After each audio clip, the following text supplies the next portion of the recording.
The conference room at Sterling Manufacturing headquarters smelled like expensive coffee and older money. 23 family members sat around the massive oak table, all shareholders in the company my grandfather had built 50 years ago. All of them dressed in business attire that cost more than most people's monthly rent. All of them looking at me like I was a child who'd wandered into the wrong room. I was used to it. "Let's begin," Uncle Charles announced, tapping his pen against his leather portfolio. As the current CEO and my grandfather's eldest son, he ran these quarterly shareholder meetings with the enthusiasm of a man attending his own funeral. Q3 results are strong. Revenue up 12%, margins holding steady at 18%. Murmurs of approval circled the table. Aunt Patricia smiled. Cousin David nodded sagely as if he understood what any of those numbers actually meant. He'd inherited his shares, same as most people in this room. He'd never worked a day at Sterling Manufacturing in his life. Neither had I, technically. But that was about to become irrelevant. However, Uncle Charles continued, his face taking on that expression he used when delivering bad news he secretly enjoyed, "We have an opportunity. TechCore Industries has approached us about a partnership. They want to integrate our manufacturing capabilities with their distribution network." "How much investment are we talking?" Aunt Margaret asked, already pulling out her reading glasses to review the documents being passed around. "Initial capital requirement is $8 million, Uncle Charles said, which we'll need to raise through either debt financing or additional shareholder contributions." The room erupted into discussion. Cousin Jennifer immediately started calculating her potential share. Uncle Robert was already shaking his head about debt ratios. Aunt Patricia wanted to know about returns. I raised my hand. Uncle Charles noticed me the way you might notice a mosquito, with mild irritation and the assumption it would go away on its own. "Yes, Sophie. I think we should decline the TechCore partnership," I said clearly. The room went silent. Then someone laughed. I think it was David. "I'm sorry." Uncle Charles's tone suggested I'd just proposed we manufacture products out of cheese. "The TechCore partnership," I repeated. "I think it's a bad investment. Their distribution network is overleveraged, they're facing regulatory challenges in 3 states, and their stock price has dropped 22% this quarter. Partnering with them right now would be like tying our anchor to a sinking ship." More silence. Then David laughed again, louder this time. "That's adorable," he said, not even trying to hide his condescension. "You've been reading business news. How cute." "Sophie," Aunt Margaret said in that voice adults use with precocious children, "this is a complex business decision. TechCore is a Fortune 500 company. They've been in operation for 30 years. 32 years, I corrected. And they're currently defending against 2 class action lawsuits and an SEC investigation. Their CEO resigned last month, and their CFO is selling personal shares at a rate that suggests he knows something the public doesn't." Uncle Charles set down his pen. "And where exactly are you getting this information?" "Reuters, Bloomberg, SEC filings, and TechCore's own quarterly reports," I said. "It's all public information. Public information that you apparently have time to read while doing whatever it is you do," Cousin Jennifer said with a smirk. She worked in marketing for a small firm and considered herself a business expert. "Some of us are busy running actual companies." "I own a software development company," I said mildly. "We do quite well." "Oh, that's right," David said, snapping his fingers in mock remembrance. "You make those app things. How many employees do you have again?" 5. 47 actually. As of last month." "Cute," David repeated like it was his favorite word. "But Sophie, this is big business. Sterling Manufacturing does $60 million a year in revenue. We're talking about partnerships that could double that. Your little software company is sweet, but it's not exactly relevant experience for this conversation." I took a sip of my water. The glass was Waterford crystal because of course it was. Everything in this building screamed old money, trying to prove it was still relevant. "I understand your concern," I said, keeping my voice level. "But I still think we should vote against the TechCore partnership." Uncle Charles actually rolled his eyes. "Sophie, with all due respect." "Which usually means no respect at all," I interjected. "You own less than 1% of this company," he continued, ignoring my comment. "Your grandfather left you 10,000 shares when he passed. That gives you 0.4% ownership and exactly zero say in major strategic decisions. Actually, Aunt Patricia added helpfully, I think it's 0.38% ownership. Not even 0.4. The room found this hilarious. Even Uncle Robert, who usually tried to be kind to me, was smiling. So while we appreciate your input, Uncle Charles said in a tone that made clear he absolutely did not appreciate my input, the adults in the room will make this decision. All in favor of moving forward with the TechCore partnership evaluation. 22 hands went up. Everyone except me. Motion passes, Uncle Charles declared. We'll begin due diligence immediately. Wait, I said. Sophie, the vote is over, Aunt Margaret said tiredly. I'd like to propose an alternative investment strategy, I continued. Instead of the TechCore partnership, we should focus on upgrading our existing manufacturing equipment, expanding into sustainable materials and diversifying our client base. I've prepared a presentation. I pulled out my laptop. David actually groaned. Oh my God, she made a PowerPoint. This is like watching a high school student present a career day project. Sophie, Uncle Charles said, his patience clearly exhausted, we don't have time for this. Some of us have real jobs to get back to. This will take 10 minutes, I said. We don't have 10 minutes to waste on. On what? I asked, meeting his eyes. On strategic planning? On alternative perspectives? On hearing from a shareholder? On listening to someone with 0.38% ownership lecture us about business strategy, Jennifer said. No offense, Sophie, but you inherited some shares from Grandpa. That doesn't make you qualified to run this company. Neither does inheriting 30,000 shares, I pointed out. But I don't see anyone questioning your participation. Jennifer's face flushed. I have an MBA. From an online program you completed while working part-time, I said. I'm not judging. Education is education. But if we're measuring qualifications, I have a degree in mechanical engineering from MIT and an MBA from Stanford. I graduated summa cum laude from both. That shut them up for approximately 5 seconds. Well, good for you, David said. But again, this is big business. Real money. Not whatever you're playing with in your app company. My software company generates $8 million in annual revenue, I said quietly. More silence. David blinked. 8 million. 8.3 million to be precise. We specialize in manufacturing optimization software. Our clients include 3 Fortune 500 companies and over 200 mid-sized manufacturers across North America. I paused. One of those clients is Sterling Manufacturing, actually. We've been providing your production monitoring system for 3 years. Uncle Charles frowned. We use OptimizeCore for production monitoring. That's our software, I said. We operate under several brand names. OptimizeCore is one of them. You could have heard a pin drop. You're telling me, Aunt Patricia said slowly, that we've been paying your company for 3 years? Approximately $180,000 annually, yes. Although you get a family discount. Most clients pay $250,000 for the same package. Uncle Robert was staring at me like I'd grown a second head. Sophie, why didn't you tell us this? You never asked, I said simply. You assumed I was running some tiny operation out of my apartment. I didn't see any reason to correct that assumption. That's... Jennifer struggled for words. That's actually pretty impressive. Thank you, I said.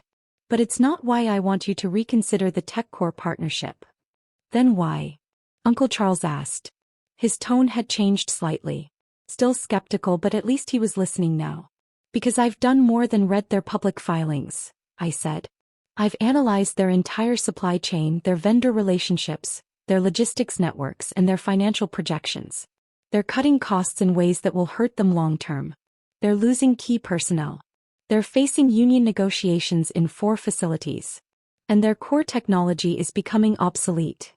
How could you possibly know all that? Aunt Margaret asked. Research. Due diligence. The same thing any investor should do before committing $8 million. I opened my laptop. I really do have a presentation. If you'll give me 10 minutes, I can show you exactly why this partnership is a mistake. Uncle Charles glanced around the table. A few people were checking their phones, but most were actually paying attention now. Fine, he said. 10 minutes. I pulled up my presentation on the screen at the front of the room. 43 slides.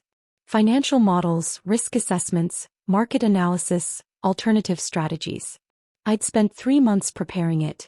8 minutes and 30 seconds later, the room was silent again. But this time it was a different kind of silence. These numbers, Uncle Robert said quietly, if they're accurate.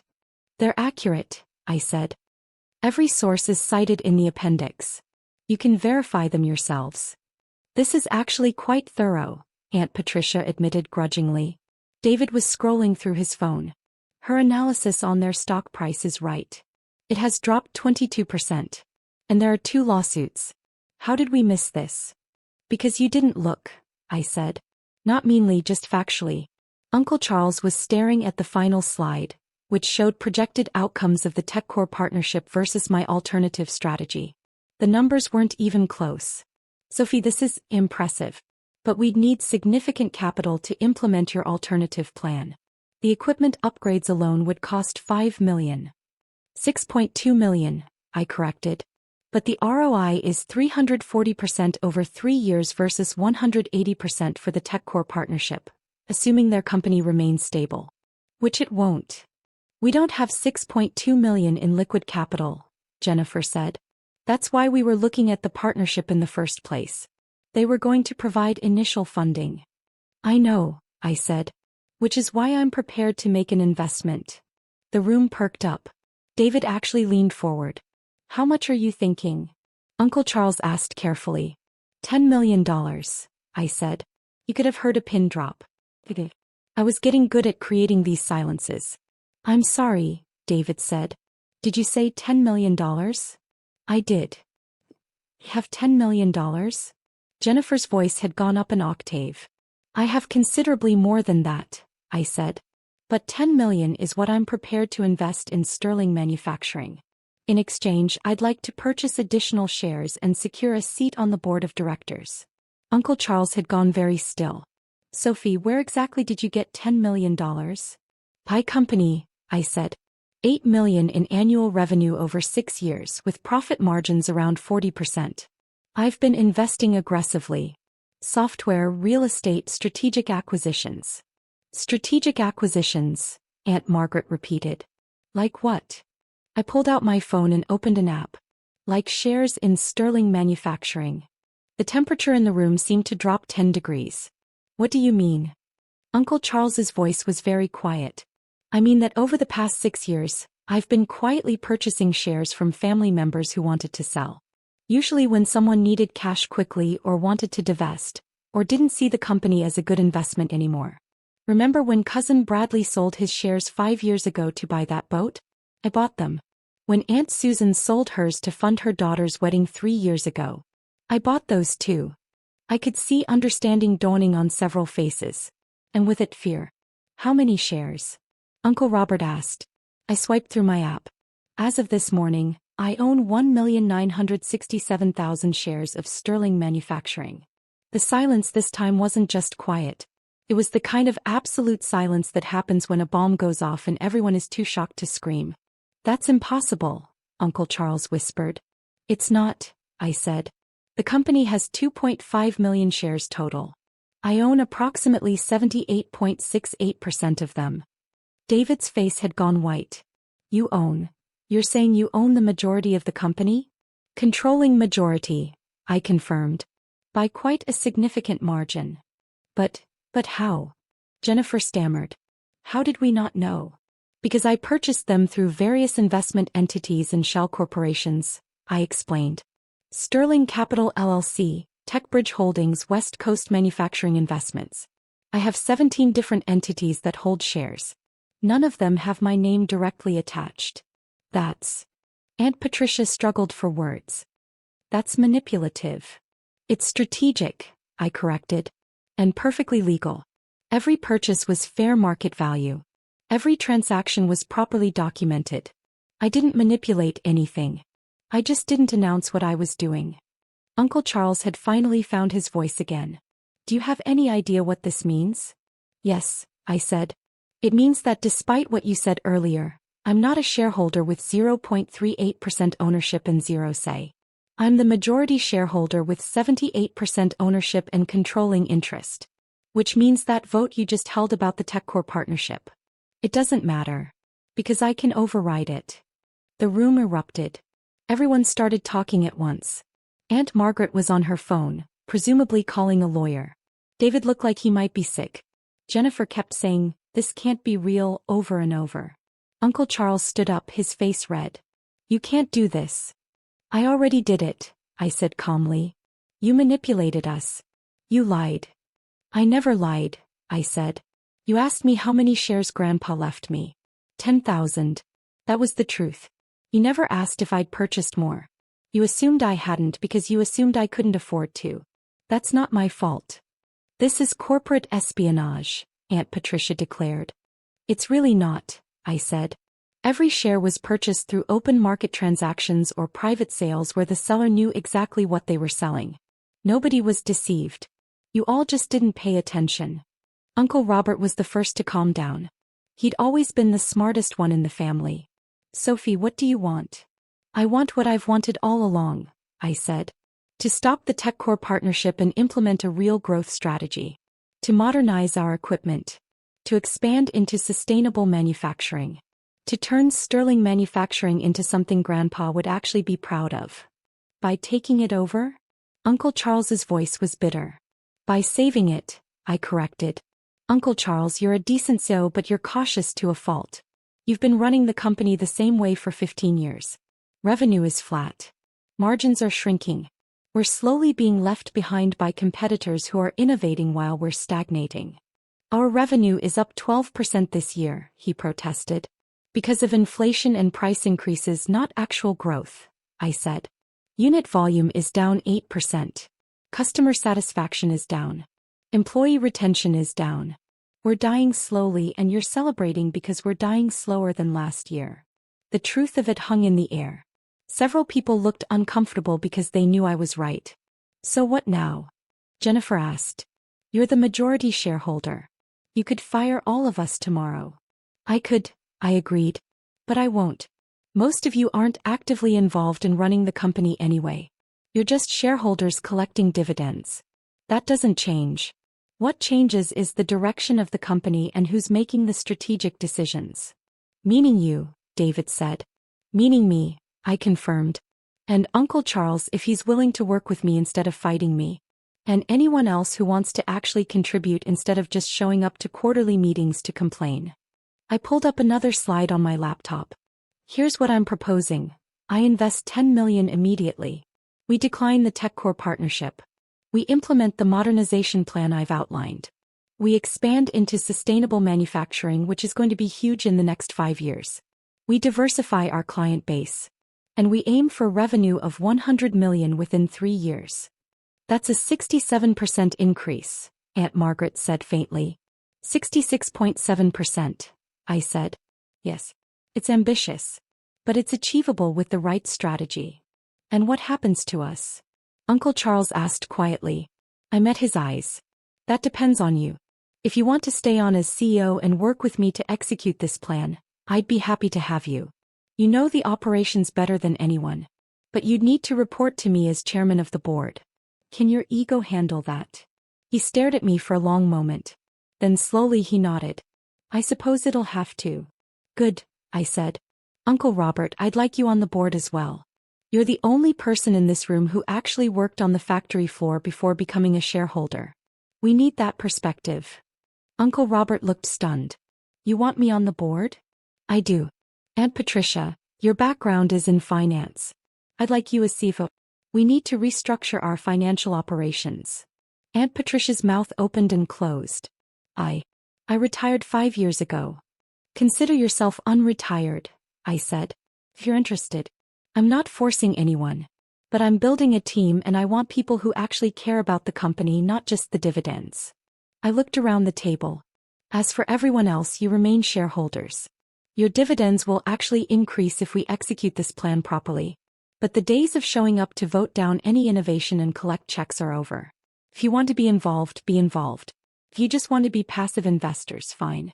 But don't get in the way." David had recovered some of his composure. "And what if we don't like this arrangement?" What if we vote to oppose you? You can vote however you want, I said. But I own 78% of the shares. You could get every single other shareholder to vote against me and I'd still control the company. That's how majority ownership works. This is insane, Jennifer muttered. This is business, I corrected. Big business, as David likes to say. I looked at him. You said I was playing with my little app company. That my software business wasn't relevant experience. Well, my little company generates more revenue than some of you make in dividends. And I used that money to buy controlling interest in this company while you were all too busy dismissing me to notice. I closed my laptop and stood up. I'm scheduling a proper board meeting for next week. Uncle Charles, Aunt Patricia, Uncle Robert, I'll expect you there. We'll formalize the investment, the strategic plan, and the new organizational structure. Everyone else will receive detailed information about what's changing and what stays the same. You can't just walk out, Aunt Margaret said. We have questions. Then email them to me, I said. My contact information is in the shareholder directory. The same directory where my company is listed as your software vendor. The same information that's been available to you for 3 years that none of you bothered to look at. I picked up my bag and headed for the door. Sophie, Uncle Charles called out. I turned. He looked older than he had an hour ago. Why didn't you just tell us? Why go through all this secrecy? Because I wanted to see if you'd ever take me seriously on my own merits, I said. If you'd ever listen to Sophie the person, not Sophie the young cousin with barely any shares. And you didn't. Even today, even after I showed you my analysis, you were ready to dismiss me until I proved I had the power to force you to listen. That's not fair, Jennifer protested. Isn't it? I asked. David called my business suggestions cute. You compared my presentation to a high school career day project. Uncle Charles literally said I had exactly zero say in strategic decisions. You didn't dismiss my ideas because they were bad. You dismissed them because you didn't think I mattered. Nobody had a response to that. Well, now I matter, I said. Now you have to listen. Not because I've convinced you I'm smart or capable or qualified. But because I own 78% of the company and you have no choice. It shouldn't have taken that. But it did. I opened the door. Sophie, Uncle Robert said quietly. For what it's worth, I'm sorry. You're right. We should have listened. I gave him a small smile. Thank you, Uncle Robert. See you at the board meeting. As I walked out of the conference room, I could hear the eruption of conversation behind me. Shock, anger, disbelief, and from a few voices, what might have been grudging respect. My phone buzzed. A text from my CFO at my software company. The Sterling manufacturing deal closed. $10 million transferred to escrow pending board approval. You really bought 78% of your family's company without them noticing. I texted back, I really did. You're terrifying. Thank you. I walked through the Sterling manufacturing lobby, past the portraits of my grandfather and the other founders, past the plaque celebrating 50 years of business, past the receptionist who'd watched me grow up at these shareholder meetings. Have a good day, Miss Sterling, she called out. You too, Diana, I said. Then I paused. Actually, Diana, you've been working here for what, 20 years? 23, she said with a smile. How would you feel about a promotion? I'm going to need an executive assistant, and you know this company better than anyone. Her eyes widened. Are you serious? Completely. 50% pay increase, full benefits, and you'd be working directly with me and Uncle Charles. Interested? Yes. Absolutely. Great. I'll have HR draw up the papers. You start next week. I smiled. Fair warning, things are about to change around here. I heard the shouting from the conference room, she admitted. The whole building heard it. Good, I said. Let them talk. As I drove away from Sterling Manufacturing, I pulled up my shareholder app one more time. The notification was still there. Majority holder requests emergency vote.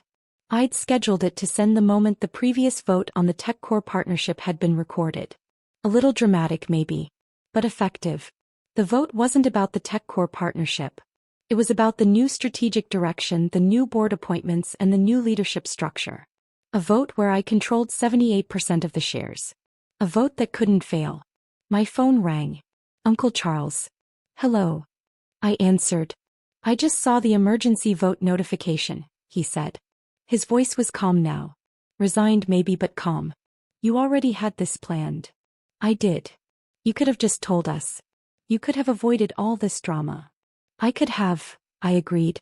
But then you would have fought me every step of the way. You would have questioned my authority, my experience, my right to make decisions.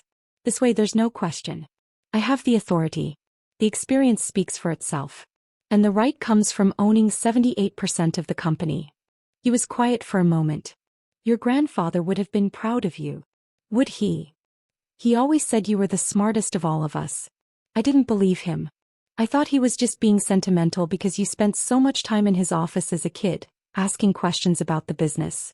He paused. Turns out he was right. He usually was, I said. I'll see you at the board meeting next week, Uncle Charles said. And Sophie? Thank you for not firing me. I know you could have. You're a good CEO, Uncle Charles. You just needed someone to push you out of your comfort zone. Consider me that someone. Loud and clear, he said and hung up. I drove back to my office, the headquarters of my little app company that somehow generated $8 million a year, and smiled. Cute that they thought 0.38% was all I had. Cute that they thought I was playing small. Cute that they thought big business was something I didn't understand. I'd spent 6 years quietly building an empire while they dismissed me as irrelevant. I'd purchased nearly 80% of their company while they were too busy being condescending to notice. And now finally they understood. I wasn't the cousin with barely any shares. I was the majority holder. And their emergency vote notification was just the beginning.